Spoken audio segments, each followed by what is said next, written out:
casa noturna se mantém à noite em clima de festa. De longe se ouve vários instrumentos de cordas e metais, boêmios bebendo, cantando e dançando ao som da orquestra.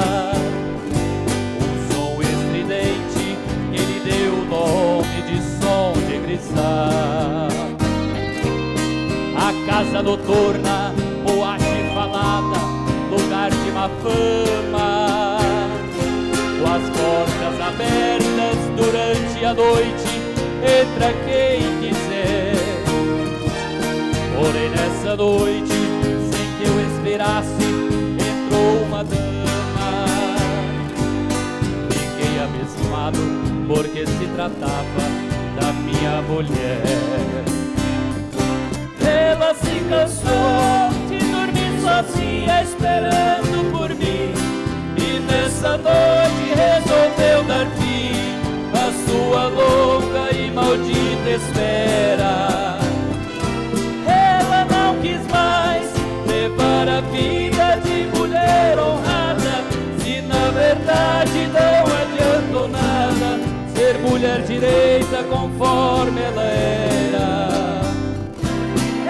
Decidiu abandonar o papel de esposa para viver entre as mariposas que fazem pouco naquele local. A minha vida, muito mais errante, agora continua. Transformei a esposa em mulher da rua, a mais nova dama do som de cristal. Eita, Ave Maria.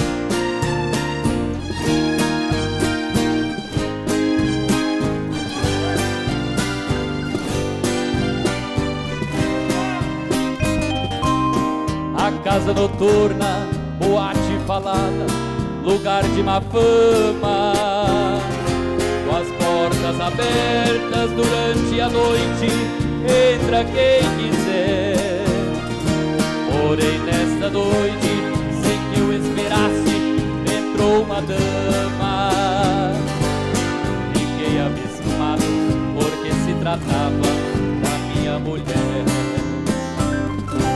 Ela se cansou de dormir sozinha esperando por mim, e nessa noite resolveu dar fim à sua loucura.